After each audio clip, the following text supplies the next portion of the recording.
கிறிஸ்துவுக்குள் அன்பான கர்த்தருடைய பிள்ளைகளே, உங்கள் யாவரையும் ஆண்டவராகிய இயேசு கிறிஸ்துவின் ஈடு இணையற்ற பரிசுத்த நாமத்தினால் உங்களை ஆசீர்வதிக்கின்றேன், வாழ்த்துகின்றேன். கர்த்தர் தாமே தம்முடைய பரிபூர்ண நன்மைகளினால் உங்களை நிரப்பி பரத்திலிருந்து உங்களுக்கு அருளச் செய்து நீங்கள் யாவரும் இம்மையில் சுகித்திருக்கவும் மறுமையிலே நித்திய வாழ்வை சுதந்திரித்துக் கொள்ள உங்களுக்கு அனுகிரகம் செய்வாராக.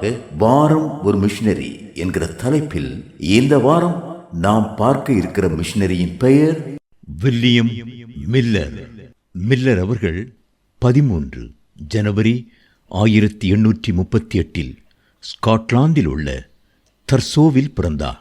அவர் அபர்டீன் பல்கலைக்கழகம் மற்றும் எடின்பர்க் பல்கலைக்கழகத்தில் கல்வி பயின்றார்.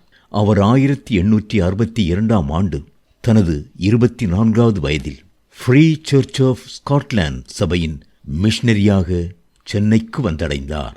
ஆரம்பத்தில் ஒரு மிஷனரியாக அவர் வெளிப்புற பிரசங்கம், சபை வேலை, மருத்துவ உதவி, சிறுவர் மற்றும் சிறுமைகளின் கல்வி ஆகியவற்றில் ஈடுபட்டார்.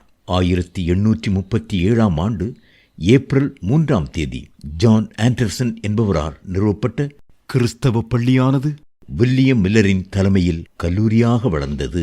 1862 மில்லரின் வருகையால் மெட்ராஸ் கிறிஸ்தவ கல்லூரி உயர் சக்தியை பெற்றது.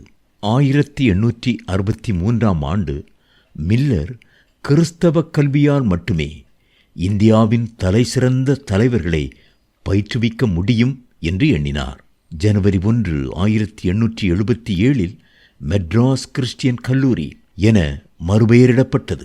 கிறிஸ்தவ கல்லூரியை சபை பாகுபாடு இல்லாத அமைப்பாக மாற்ற வில்லியம் மில்லர் பணியாற்றினார். இவர் வந்த 2 ஆண்டுகளில் பள்ளியை கல்லூரியாக தரம் உயர்த்தினார் மற்றும் நிறுவனத்தில் கல்விக் கொள்கைகளை மறுசீரமைத்தார். அவரது சொந்த பணத்தை செலவு செய்தும் அவரது சகோதரர் அலெக்சாண்டர் மில்லரின் உதவியுடன் இவர் கல்லூரிகளுக்கு பெரிய கட்டிடங்களை எழுப்பினார். மேலும் கல்லூரியின் வளர்ச்சிக்காக இந்திய மற்றும் பிரிட்டிஷின் திறமையான மனிதர்களின் ஆதரவைகளையும் நன்கொடையையும் பெற்றுத்தந்தார். இவரது கல்லூரி விடுதிகள் தென்னிந்தியாவிலேயே முதன்முறையாக அமைந்தன. அரசாங்க அதிகாரிகளும் நகராட்சி மற்றும் உள்ளூர் வாரிய உறுப்பினர்களுக்கும் பயிற்சி அளிக்க இதை பயன்படுத்தினார்.